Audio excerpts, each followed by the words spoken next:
Hey guys, thank you so much for joining in. Tonight, the 3 a.m. show, episode 8, is with someone very special.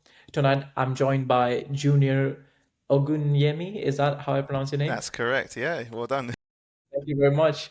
And he's an award-winning author, founder, educator, and creator of one of the Udemy's top-rated business courses. Junior has trained over 100,000 entrepreneurs, and at the age of 21, he wrote How to Be a Student Entrepreneur. He helps universities and governments design systems that nurture the next generation of changemakers, and he also hosts the podcast Revelation of an Entrepreneur and advises universities on entrepreneurship. Sheesh, that's a lot of things. That's crazy. Okay, so Junior, welcome to the 3M show. Thank you. Thanks for having me. Absolute pleasure. Thank you so much for joining in. And I just want to start something with some very simple question. So when was the first time you realized, okay, maybe I'm not like everyone else. Maybe I'm wired to build things, to do something different? Very good question. Do you know what? From young, I always wanted to be like an inventor. I was always fascinated by, this person created this thing and this was the person who invented that thing. That really got me in school. So I thought, wow, wouldn't it be good to have a legacy that I invented something that everybody uses? So yeah, I always wanted to do stuff like that. But I think it was probably until I got to secondary school or about age 15, 16, where I started to appreciate and value entrepreneurship a lot more. My oldest brother gave me the best career advice. He said, find something you like doing and get someone to pay you for it. And I thought, all right, that makes a lot of sense. And I guess that's what most people do when they go to the job market. Whereas me, I kind of took that a little bit more literal and thought, right, I like playing football. Someone should pay me to play football. And I couldn't get the pro clubs to sign me. So I thought, all right, I'm going to play football with kids and I'm going to teach them how to play football. And parents are going to pay me. That worked. And I guess the big lesson there is don't just ask yourself, what do you want to be when you're older, but ask yourself, what problem do you want to solve? Because you could solve the problem by working for a company, or you can solve a problem by creating your own company. So yeah, I fell into it doing that, and that launched my first business venture, which is a football coaching academy, working with young people in my local area. And thank God we're still running until today, and we've won multiple awards, and it's scaled up to be one of the biggest ventures that I've done in my whole business career as well, amongst other things that I did afterwards. But that was one of the first ones, and I guess I really considered myself an entrepreneur when I started winning business awards. Before that, I just thought I was just someone who was just working with my passion, and I managed to get people to pay me for it.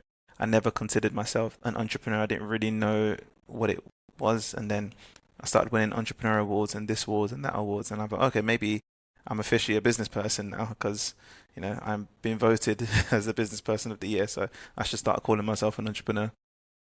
That's so excellent.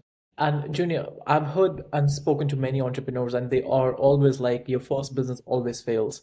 But hearing your story and your first business is still up and running to this day, that's very inspiring. So, like, what exactly did you do to make sure that your first business is immovable? I think I was just working around my passions. So for me, it wasn't really a business venture at the start. It was just me doing a hobby. So you can't fail at doing a hobby. So I was just literally working and doing a hobby, and I needed, as it was growing, more parents were dropping their kids in, so I needed to hire more coaches, and I needed to put more systems in place, and I needed to do marketing, and I needed to do the. So eventually, I started to build all these business skills. I needed to learn how to sell. I needed to do all of this stuff. I needed to get more money coming in. I needed to apply for funding applications to keep it all sustainable. So I naturally fell into it just by working around my passion. So if you're lucky enough for your first business venture to be something that is also a hobby for you, it's almost impossible to fail because even if nobody's paying you, you're still going to do this hobby. Yeah. And I think there's a key principle in there is that yes, work around something that you're passionate about. Not all the time. I mean, I have business ventures now that they're probably just cash cows. They're just here to make money, and I'm not really super passionate about it. You can do that, but in terms of longevity and if you want something to be going for a very long time, Yeah. you've got to have something that drives you and gets you out of bed about that problem that you're solving beyond the money that you could be making. Yeah. Is that the reason why your younger you always thought this is what my life should be in about 10, 20 years? Like you wanted to have a football coaching academy. Yeah, well, do you know what? It was actually the concept of freedom. While I was coaching the kids, and parents were paying me a lot of money to coach their kids, and I just didn't quite understand because I think these are clearly well-off people. They've given me almost blank checks, and I've fallen into a very fortunate position. But in my mind, I'd grown up thinking that rich people didn't have any time. They just had lots of money, but they didn't have any time. But these parents were always on the sideline watching their kids, that they had lots of luxury of time to do what they wanted. Clearly, this was their passion. And I always thought, rich people don't have time to spend time with their kids. They should be at work. They should be busy. There should be rich people always hustling. And it brought into my mind the ultimate goal is freedom. So a lot of these parents who were paying me blank checks, they had their own businesses. They were free from it. They had business systems. So they weren't just the hard-working hustlers. They had the luxury and the freedom of time, and that became the ultimate pursuit for me. I said, right, one day I want to also have that freedom. I want to build something that will give me the freedom, freedom of financial freedom, freedom of time, freedom of, resources just to do and say and have anything I want in life. And that became the ultimate goal. And that's what the younger me was driven by, is the ability to build freedom for the future me. That's very nice. Was there a moment where you actually thought that I'm doing this no matter what? Because your parents, your brothers, sisters, they must have had some reaction when you started doing this. So was there a moment where you thought, okay, I don't care what they say, I'm doing this? Yeah, yeah, yeah, absolutely there was. I mean, I still went to university because, you never know how this business thing's going to work out when you're about 15, 16. It could just be a fad. But by the time I was at second year, by the time I started university, I made it my goal to make enough money to pay off all my tuition fees. I'd kind of achieved that goal by the time I was already in second year of university. So already I kind of knew that, right, I'm going to just go into this full time once I've graduated. While everybody else was applying for jobs in the corporate world, I knew that I had a job I can walk straight into, which is a job that I created for myself after 3 years of working on it. During my undergrad, it was a full-fledged business, operating systems, recruiting, hiring people. So I knew that I was just going to take care of that. But once I built that system, I still had a lot more freedom, and I've got all these entrepreneurial skills. This business doesn't even need me anymore. It's just bringing in money. Let me use these skills to set up other businesses and other businesses and other businesses. But I think because I laid the foundation and I'd proven myself at an early stage, my parents, my family weren't even worried. They were just like, yeah, this kid knows what he's doing. He knows how to make money. And I think the moment that I sort of won my parents over, because you know there aren't many entrepreneurs in my family. My older brother was an entrepreneur, and he had a hard time convincing the family that this is business is something that's worthwhile doing. But I think he set a good example for me. But again, my parents are probably thinking that let's not have two crazy wild entrepreneurs in the family at least. So one of them should use their degree. And I think it was a moment when I was at college and I was tasked to create a yearbook, but I had like 2 weeks to do it. So I thought, well, I can't create a whole yearbook in 2 weeks. So what I did, I borrowed my brother's camcorder and I started recording goodbye messages from all the students. And I did that across like a day or two. And then I paid my friend's older brother who was studying film studies. I paid him to edit it into like a mini movie. And then on the prom night, while everyone else was dancing, I had a screen outside the prom room and I was playing the DVD and I was playing the movie and I was playing all of everyone's goodbye videos, and as people were walking in they were like, oh wow, how can I buy this? How can I buy this? So I started selling copies of it for £3, and literally by the end of the night everyone had like this little momentum, and it was like the yearbook video, and it was the first time it's ever been done. It was a lot more interactive, it was engaging, and the next morning I had this bag full of like £1 coins and £5 and stuff like that. And I was just counting it and counting it and counting it and counting it. And my mum walked in and she just saw this gold mine of cash all over the place in the living room. She just saw us counting money. It's just like, right, I don't know what crazy venture you're doing, but keep it up because it's working. So I think that was the moment when she had full confidence in me that this kid clearly knows what he's doing. It's working. So let me not disturb him.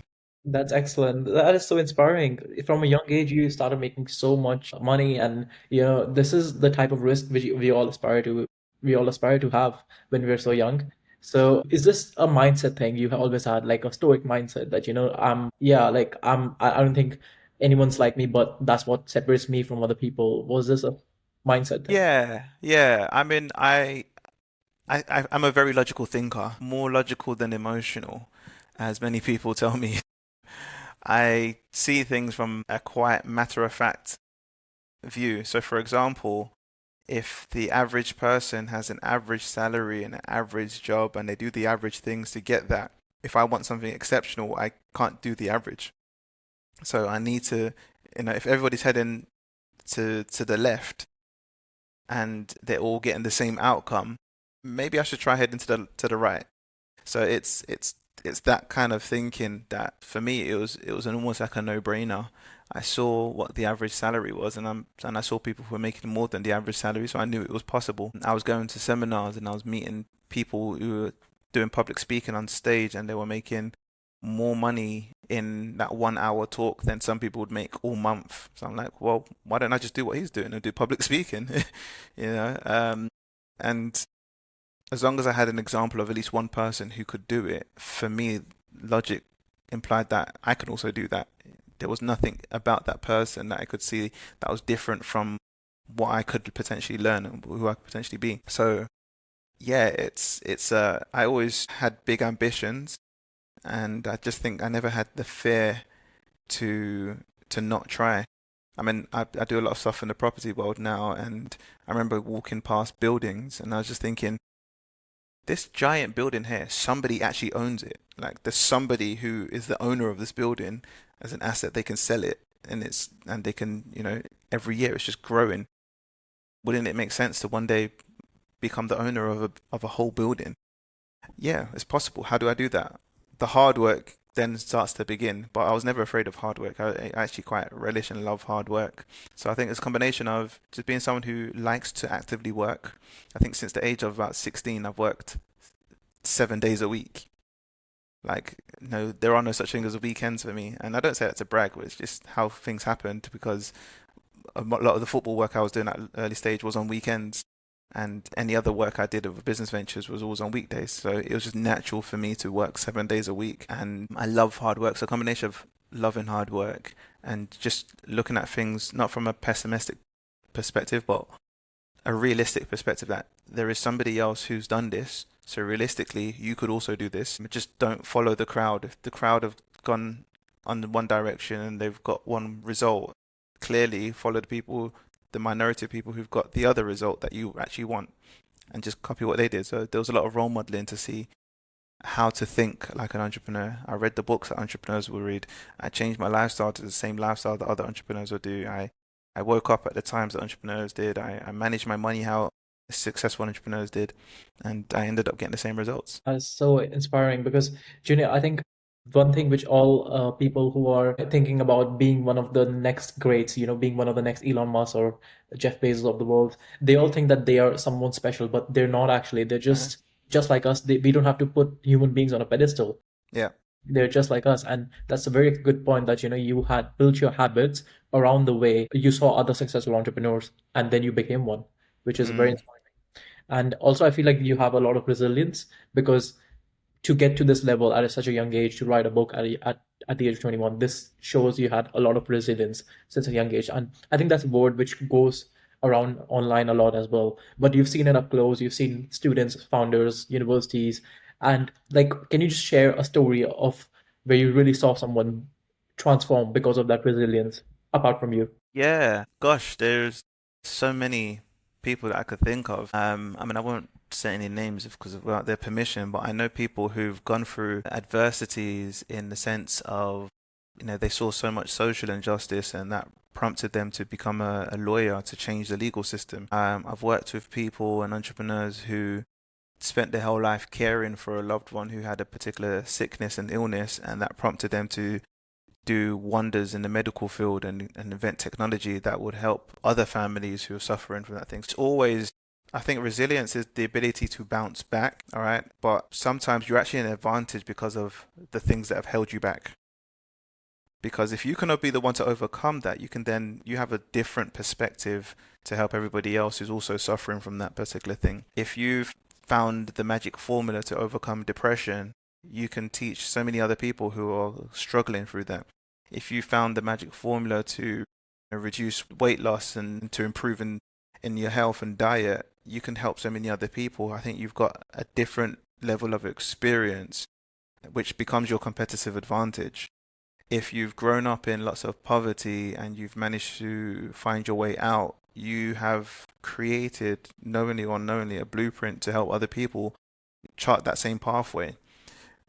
So sometimes it's about looking at your situation not as the barrier that's stopping you, but the boulder that you need to climb on top. So it's a stepping stone. It can propel you towards your goals. But it is a matter of perspective. Some people will see the barrier and be like, "Oh gosh, that barrier is what is my reason to quit." And other people look at that barrier and say, "Right, that barrier is what I'm going to jump on to get me to the next level. I'm going to use that as leverage. I'm going to use the pain. I'm going to use the frustration. I'm going to use the misery that I've gone through as a motivator to drive me more than anybody else." And that's why I always tell, a lot of entrepreneurs who feel like they're at a disadvantage. I'm like, you should be hungry. You should be more hungry than everybody else because of what you've gone through. If you think of like lions in a cage, right? If there's two or three lions who've been fed constantly, and there's one lion who never gets fed, the most dangerous lion in that cage is the one that hasn't been fed. Yeah. So the moment you step into that cage, the others might not touch you because they've already been fed, but the one that is hungry, the one that looks like it's been at a disadvantage, that's the dangerous one. And it's like if you've been at a disadvantage for whatever, or you've faced rejection, that should make you more hungry than everybody else who's tasted success. You haven't tasted it yet, so you should have better work rate. But it's a matter of perspective. A lot of people look at themselves and be like, "I'm the lion that's never been fed. Woe is me. I'm unwanted." And then they start to live that out and they miss every single opportunity. It's like, no, you should be the one that seizes the opportunity more than everybody else because you're the hungry one. Yeah. That is so inspiring. It just gave me shivers, actually. That is so inspiring. That is such a good answer. Thank you so much, Junior. And I just want to ask, like, when you build curriculums like this, like the around for universities, do you ever include your personal views, like what you just talked about, like mindset and resilience and Absolutely. Yeah, absolutely. The luxury of building the curriculum and writing the education parts for many universities is that I get to talk about my own experiences and build it from my perspective. In fact, I feel like I'm being unauthentic if I don't share my own reality in what I teach or in what I encourage other people to teach. And we know it, you can go on YouTube and you can see all these like people, sharky people selling all sorts of fake stuff or promising the world and unrealistic expectations. Like, hey, I can make you achieve your dreams. All you have to do is click here and buy this horse. And it's like it doesn't quite work like that. There is a pathway, there is a blueprint, but it's not as quick and easy as what people would hope it would be. So let's give them a dose of reality. So I try to show people the pitfalls and the mistakes that I've made so that they don't have to make the same.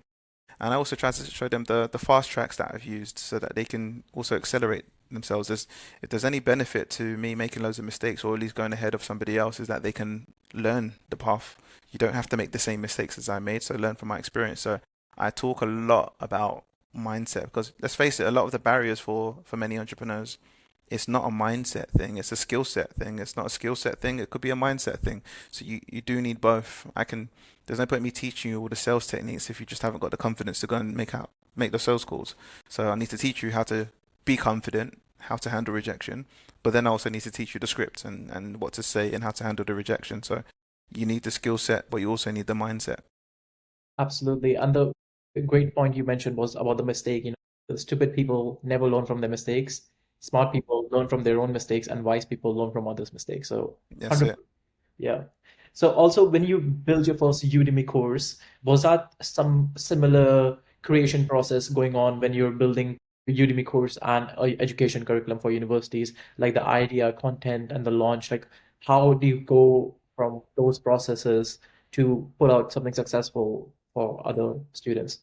So I'll answer the last part. How I knew it was successful is because I'd already been practicing and teaching it before. So I'd been teaching it in smaller groups, in other programs. I did projects with housing organizations who wanted to get people back into either employment or setting up their own businesses. So I created all this content and I was teaching it, so I knew what worked. It's all been verified. but I was approached by a team that was working with Udemy to say, they needed an expert to talk about business and stuff like that, and they kind of set me a challenge. Could you create a how to set up a business in 90 days? And I'm like, yeah. And they locked me in a studio for a whole day, and we just recorded everything. Not in Wow. one take, but we went over and over and over and over again. But I was adamant that we have to get this all done today because I didn't want to have another day of recording. So we filmed the whole 90 days course in one day, and it became one of the best-selling courses on Udemy for the business category for quite a long time, and it's now got well over, I think, 12 to 14,000 downloads of people who've subscribed to it. And yeah, every year they still send me royalty checks off of it. So it was more of a challenge that was set to me, and that's why I did the course. But I knew it was going to work because I'd already been practicing and teaching it. I had a lot of confidence in what I was sharing on the camera, and it was easy for me to share on the camera because I taught it 10,000 times beforehand. And very similar to the book as well. I wrote the book in one draft and sent it to the publishers, and they loved it. Wow. But the reason I had so much confidence that this quality of work is going to be good is because I'd already been teaching it. I'd already been validating it. I've been testing it. So it goes back to that principle of nail it and then scale it. Me taking all my content and putting it in the form of a book or in a digital course was me just scaling it. But I'd already tested out this content with many entrepreneurs that I'd been coaching and mentoring, and I knew what worked and what didn't work, and what sort of caveats to put in place to make sure that it worked well and what scenarios it didn't work well. So I had a lot of confidence in it in that sense to just scale it up and turn it to digital assets or And for listeners and in the audience who want to start their own, build their own digital asset, their own course, or their podcast, or a side business while studying, what's like the one recommendation you would give to them? take inspiration, find out what your favorite podcast books are, and literally study them. Not study just the content, but study how the content is also delivered. Do they put challenges? Do they put what did it have in a accompanying workbook? How long is it? How short is it? When are the ad breaks? And start to study what works for you, because then you're going to create something similar for your type of audience and something that you quite enjoy. Anytime I do something new, I will say, to do something new, you have to become someone new. So, and the becoming starts by looking at what would someone like this do? What is the examples of what has worked and start to take from those examples. I remember I turned the book into a theatre production, and I put the theatre production together in about 3 to 4 months. In fact, I hired the venue before I'd even had the script. All right, so we didn't have a script ready, but I hired the venue. I said, on this date, we're going to turn this theatre into a theatre production, and we're gonna put on a show. And for one night only, we're gonna have actors acting out a play that I'd written, and it's gonna be an advertisement for the book. I was just driven to do that, but I'd never ever set up a theatre production. I'd never been a playwright. I'd never done any of this stuff. So what I did, I immersed myself for at least 2 months in that world. I hung around with people who wrote plays. I went around in the acting industry. I sat and had conversations with casting directors of what to look for. So I went all the way back to the beginner mindset, and it just really immersed myself so that in order to do something new, I had to become someone new. So for those 3 4 months period, I literally put on that hat, and that was the only hat I was wearing of theatre producer, that playwright, and it worked out well. We sold out, I think, 500 seats in the theatre, and we put on an amazing event, an amazing show. And everyone thought that, wow, he's been doing this for years. That was the first time I'd ever done something like that. It's the same principle. Whenever you're doing something new, start to model and just immerse yourself in that environment. Then go out and launch, because you're kind of drawing from everybody else's experience. So you're less likely to make mistakes. Is there anything you feel like when you're working with organizations like such as Udemy and theaters and universities, do you think there's some sort of creativity barrier where you feel like they are not allowing you to fully unleash yourself, or you're not fully able to showcase what you want to showcase? There can be, I've heard horror stories. There can be, but I think for both sides, we have to remember it's a collaboration. You can't do it without them as the talent. You can't do it to the scale without their skill set. So they do need some creative input because they know what sells, they know what works for them, they know what works with the audience. Although you might have your opinions, but at the same time, they can't do it without you because you are the talent. It's your story, it's your message, it's your creativity, it's your skill set. So there does need to be that sort of collaboration, and I don't think either party should go into a merger like that thinking that right, I'm the talented one, I know best, let me call all the shots here. Whether you've scaled loads of courses before or whether you're the expert in the industry, you both need each other. The expert doesn't know how to scale, and the person who knows how to scale doesn't know how to actually produce any talent. Yeah. So you kind of need to work together. So, and it's just like any business team. I might have all the ideas and I make all the final decisions, but I need to appreciate that some people have studied, user experience. So what I think might work well, I need to allow them to lead on that. Other people have studied marketing a lot more intently than me, so I need to use their expertise. Otherwise, it, it's kind of useless. Then there's no point me being there. Even working with investors, some investors might want to say certain things and want certain things in place, and yeah, ultimately you make the final decision as the founder whether you want to go down that direction, but you have to respect the fact that they have invested in other businesses. They know how to get a business to an exit. You haven't done that yet. So although you've got all the great ideas and you've got all the talent, they have something that you don't have. So there needs to be some give and take here, and you need to. That's where the fusion of those two skill sets and expertise is really gets the best results. So you can walk around Oxford Street today and you'll see so many talented singers, like the voice of an angel, but you'll never see them sell out arenas because they don't have the business engine behind them. So it does take someone who says, right, I know what will get the clubs jumping, I know what's going to be a hit song, Yeah. to collaborate with someone who actually can sing well. That's the best combinations. Absolutely. That is so true. Sometimes when I'm around the train station or even the tube station, hear so many good singers over there, and I just wish that they had a platform to showcase the talent.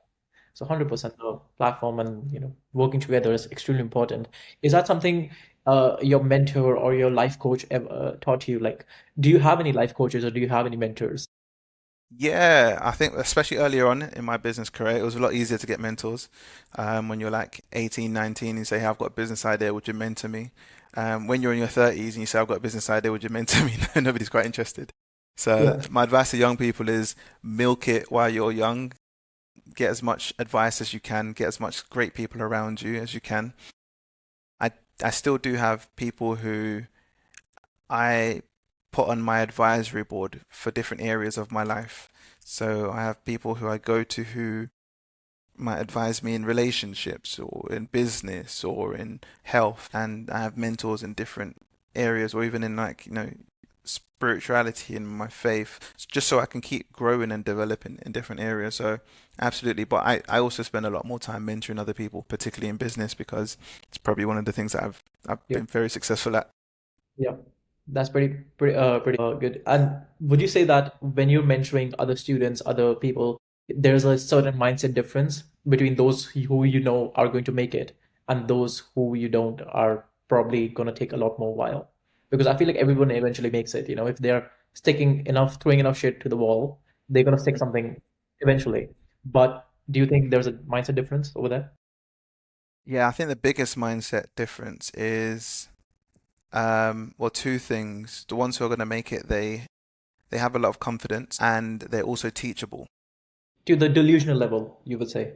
Like they're, Not confidence to the delusional level, but compared to the ones who just lack confidence in themselves.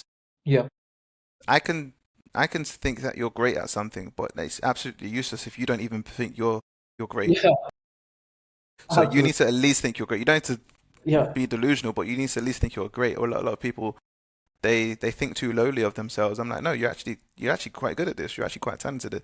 But the ones who I know are going to do well, they're the ones that they know they're good. yeah, They reminded me of myself. I knew I could do it. They had a level of confidence. They weren't sitting there self-doubting themselves. yeah, So they weren't thinking too lowly of themselves, but they weren't thinking too highly of themselves.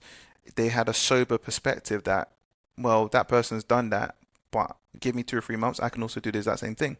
Yeah, I've got that level of confidence where some people believe it doesn't matter if I have 2 or 3 years, I can never get to that level. Okay, well, I can't help you with your confidence level. That's on you to bring to the table. I'm just here to teach you how to to get to the business. So I think confidence is having a sober perspective and not a low self-confidence is one key thing. But the most important thing is being teachable. Being too. The ones who I can sit down and have a business mentoring session with somebody, and if I do more talking than them, Mm-hmm. they're learning. Mm-hmm. If they're doing more talking than me, I just shut up and I'll be like, okay, great mentoring session. I hope you've got what you came here for because there's so much that's still unsaid from me, Yeah. but you've taken it all. So you've hogged your own time.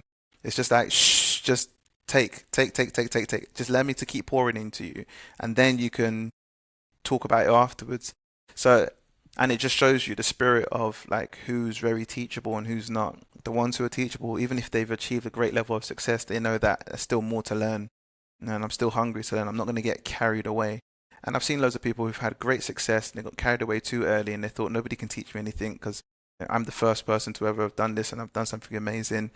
And then before you know it, as high as they've gone up, they've come down straight away.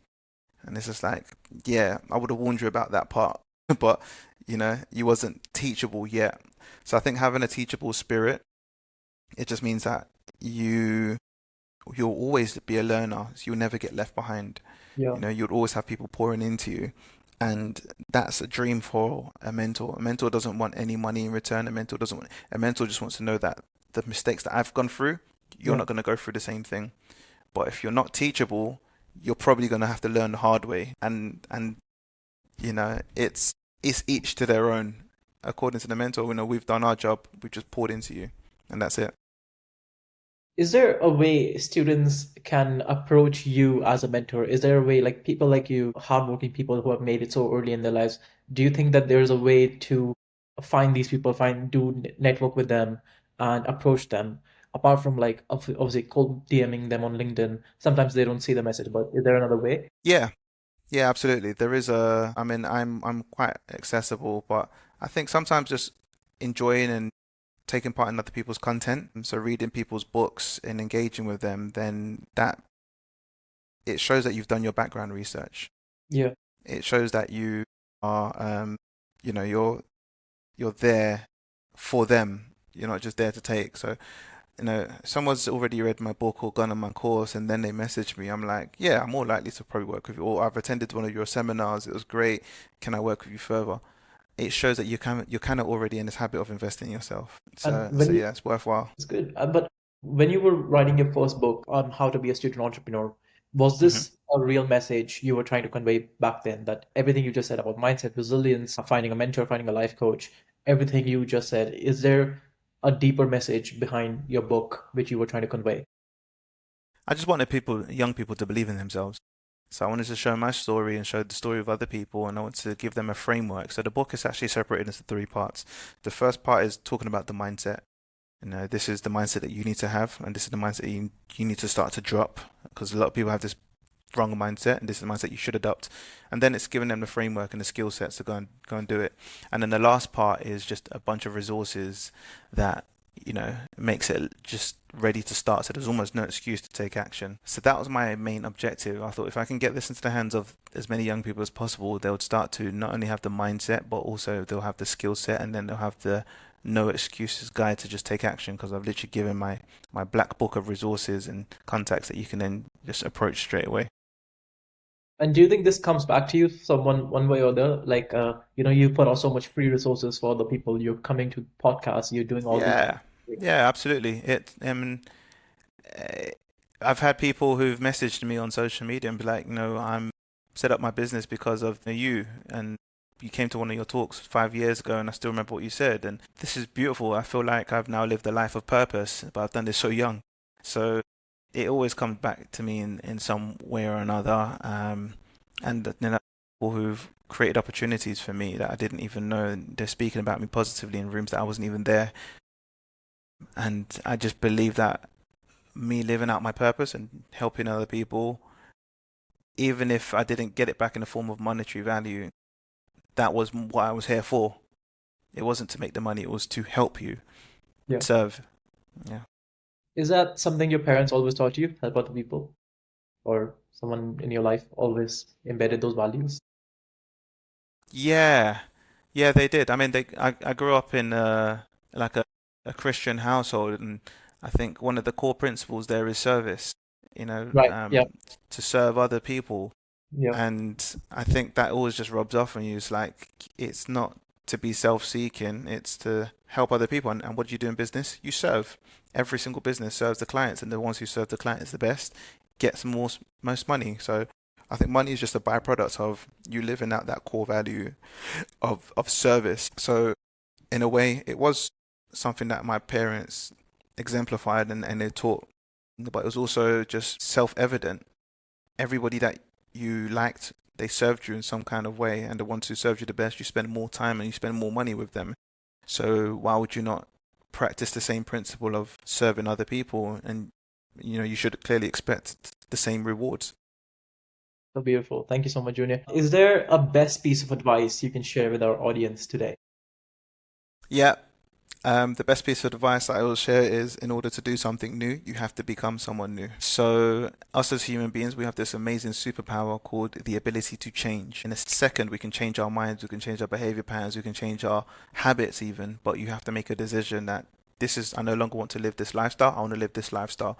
What do I change? Change my diet. And it could start with small things, exercising once a day, reading that book, contacting that mentor, picking up the phone call, testing out that new app so you can get some inspiration or learn something, go into that seminar.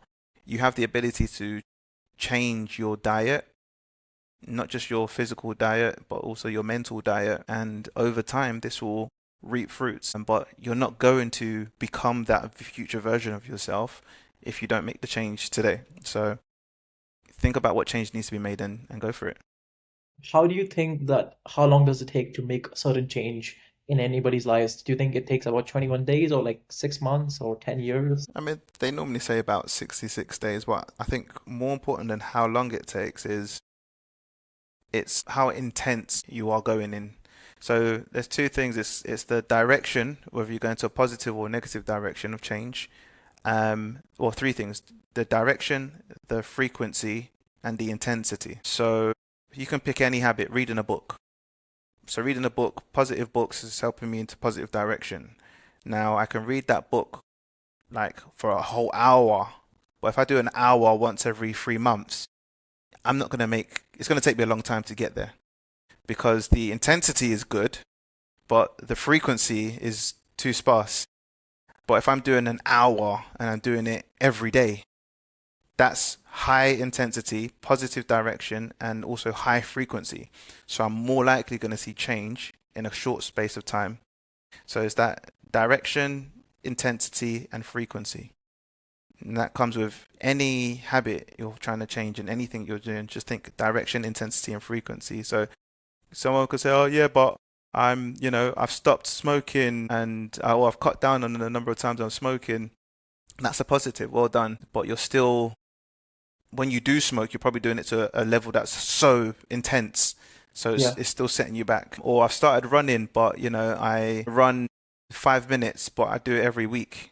Okay, Mm, that's quite frequent. That's 52 times you run in a year, but you only did 5 minutes. So the intensity was too low. So you need high intensity, high frequency, and positive direction. So I think that would really determine how long it will take. thank you. Thank you so much, Junior. This has been such an honest, powerful conversation. As we're coming to our end, I want to ask you one final deep question, which I thought about the other day, is that if you forgot everything tomorrow and you woke up on your bed, on your hospital bed or anywhere, and you first thing you read is a piece of paper, what would be written on that piece of paper, if you could imagine? If I forgot everything and I woke up tomorrow, a piece of paper, and I'd written something on there. Yeah, for you to remind you of the life you've lived. Oh, okay. For me to remind myself, interesting question. I'd probably say, don't stop. Don't stop now. I think every time you have some kind of setback, you're never starting from zero. You're always starting from experience. So whichever level of experience you stopped at before, great. You can have your step back, you can have your breakout, breakdown. But when you get back in, you're not starting from ground zero. You're always starting from where you left off last time. Like, you know those old computer games we used to play a computer game and you know trying to get to level 50, you got to level 25 and then you stopped playing it for a month and then you pick up the game where it saved last. You pick up from level 25 onwards. So you're only 25 levels away to get to 50. You're not 50 levels away just because you haven't come back. So always remember that the beautiful thing about life is when you do get back up, you're always coming back from experience. Even if you had a negative experience or if you've been hurt in the past, that's experience. That's a learning that you don't have to do again unless you choose to. You know, you can always learn from your own mistakes and just continue. So always start back again from and start back from experience. If you failed in business, great. You're the best person compared to anybody on the planet. You're the best person to do that exact same business all over again because now you know what not to do. Absolutely. Thank you so much. Thank you so much for joining me, Junior, and for sharing your journey so openly. You're And welcome. And to everyone listening, if you want to learn more about Junior's work, his courses, his podcast, Revelations of an Entrepreneur, or the links are in the description. And if you'd like to get in touch with Junior, I'll also make sure that his social media links are also in the description. So thank you so much for joining in. And thank you so much, Junior, again, for your time and Great. your knowledge. Thanks for having me. Take care. Thank you so much. Yeah, thank you very much. And if you guys can follow us on Instagram, social media, and Spotify, YouTube, and Apple Podcasts, the AM show with Raghav, all the links are in the description. Thank you so much for tuning in, and I'll see you all the next week with the same energy, with the same time, at the same mission, and to help you grow into the best version of yourself. Thank you so much. Cheers. Bye. Thank you. Bye bye.